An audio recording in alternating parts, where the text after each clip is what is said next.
बरेली में एक बार फिर बड़ा प्रशासनिक एक्शन। आईएमसी प्रमुख मौलाना तौकीर रजा खां को उनके घर में नजरबंद कर दिया गया है।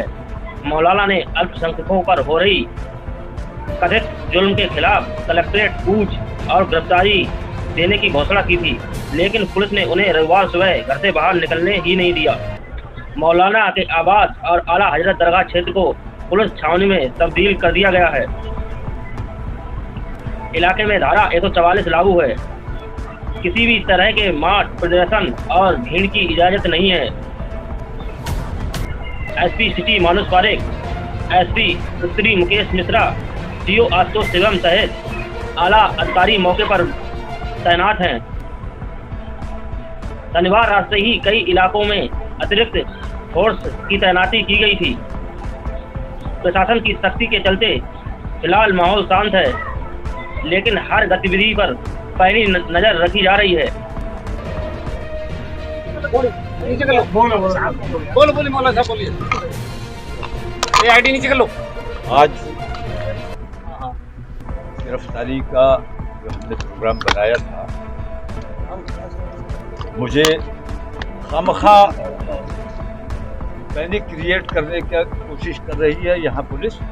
और पुलिस की जिम्मेदारी है कि कोई भी कार्यक्रम हो उसे खैर खूबी से उसे अंजाम पहुँचाना चाहिए, लेकिन पुलिस ही पैनिक क्रिएट करने का काम कर रही है।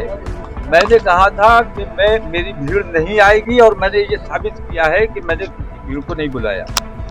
मैंने कहा था मेरे 11 लोग गिरफ्तारी देंगे, सिर्फ वो लोग जाएंगे, और अगर कोई 100-200 लोग आ भी जाते हैं तो उन्हें समझाकर वापस कर दिया जाएगा।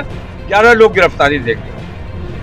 और गिरफ्तारी देने की असल वजह यह है कि पूरे मुल्क के जो हालात हैं, रोज लिंचिंग हो रही है, बुलडोजर चलाए जा रहे हैं, कानून की धज्जियां उड़ाई जा रही है, मदरसों पर बुलडोजर चल रहे हैं, मज़ारात को शहीद किया जा रहा है, बच्चों की लिंचिंग की जा रही है। गौ सेवा के नाम पर कुछ गुंडे निकलते हैं, कुछ कुत्ते एक दो लोगों को घेर कर मार डालते हैं, उन पर कोई कार्रवाई नहीं होती है। ये आतंकवादी संगठनों का तमाम का ये सरकारें संरक्षण कर रही हैं।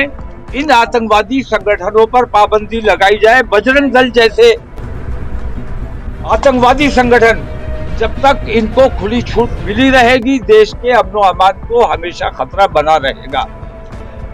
देश के अमन अमान को खतरा मुसलमानों से नहीं है, हमसे नहीं है। हम अमन वाले लोग हैं, अमन की बात करने वाले लोग हैं। आज 11 लोगों की गिरफ्तारी दी गई है। मैं भी गिरफ्तारी देना चाहता था, लेकिन मुझे बलपूर्वक रोक दिया गया है, मुझे घर से नहीं निकलने दिया गया है। लेकिन मेरा ये सिलसिला आज से शुरू हो गया है।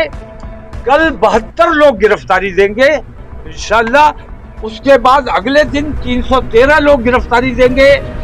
उसके अगले दिन 917 लोग गिरफ्तारी देंगे। और ये सिलसिला इस तरह हर जिले में, हर सूबे में इंशाअल्लाह पूरे हिंदुस्तान में चलने वाला है। लोगों की बात करें, उसमें आप निकल के शामिल होंगे गिरफ्तारी। मैं अब जब मुझे नहीं निकलने दिया जा रहा है तो मेरे लोग गिरफ्तारी देंगे और रोजाना गिरफ्तारी दी जाएगी और ये सिलसिला पूरे हिंदुस्तान में शुरू किया जाएगा। ये देश में नई क्रांति लाने की आज पहल की गई है। इस पहल के जरिए हमें पूरे हिंदुस्तान को जागृत करना है कि हमारे देश को 11 साल से लूटा जा रहा है, 11 साल से तबाह किया जा रहा है, 11 साल से बेचा जा रहा है। वो तमाम लोग जो अपने देश से मोहब्बत करते हैं, उन तमाम लोगों को मैं दावत दे रहा हूँ। मेरे साथ इस मामले में मेरे हिंदू भाई भी शरीक है और वो भी हमारी मुहिम में शरीक रहेंगे और वो भी गिरफ्तारी देंगे। आपको देश के कानून पर भरोसा नहीं है क्या? आपको संविधान पर भरोसा नहीं है? संविधान पर पूरा भरोसा है। संविधान की रक्षा के लिए ही हम ये काम कर रहे हैं। हम ये देख रहे हैं कि कानून की धज्जियां सरकार उड़ा रही है, पुलिस उड़ा रही है। किसी मामले में स्टेटस को है अदालत के आदेशों का पालन कराना पुलिस का काम है, प्रशासन का काम है। लेकिन अदालत के आदेश के बावजूद बुलडोजर भी चलाया जाता है, ज्यादतियां भी की जाती हैं, गिरफ्तारियां भी की जाती हैं, गोलियां भी चलाई जाती हैं। हिंदुस्तान की पुलिस का कोई अपना मैनुअल नहीं है, जो अंग्रेज बना के गए उसी मैनुअल पे आज भी काम कर रही है। और हिंदुस्तान की पुलिस जब अंग्रेजों की हुकूमत यहाँ थी तब भी हिंदुस्तानी देश प्रेमियों पर उनकी गोलियां चला करती थी, लाठियां चला करती थी। और आज भी वही पुलिस है जो सच्चे देश प्रेमी मुसलमानों पर गोलियां और लाठियां चलाने का काम कर रही है। देश प्रेमियों पर लाठी चलाने का जो लोग काम करते हैं वो अपने साथी अन्याय कर रहे हैं, देश का काम नहीं कर रहे। मौलाना साहब, आप 72 लोगों की बात कर रहे हैं, 144 धारा लागू है, क्या उसका उल्लंघन नहीं माना जाएगा? हम तो आ भी करते हैं तो हो जाते हैं बदनाम। मैं पूछता हूँ कि उल्लंघन ये नहीं होता है कि 100-200 कुत्ते मिलके किसी 1-2 लोगों को मार डालते हैं। अभी अलीगढ़ में 4 लोगों की हत्या की गई, मरा जानकर छोड़ा गया, उनमें से 3 बच गए, 1 मरा। क्या कार्रवाई हुई? बरेली में एक वाकया होता है, कोई जुलूस निकलता है, मस्जिद के सामने जाके हनुमान चालीसा पढ़ा जाता है, वहां विवाद हो जाता है, झगड़ा हो जाता है, एक बच्चा मर जाता है। उस एक बच्चे के मरने का उसके घर वालों का गम हमें पता है, हम जानते हैं, उसके गम में हम बराबर के शरीक है। लेकिन न्याय ये देखिए कि उस एक मौत के इवज में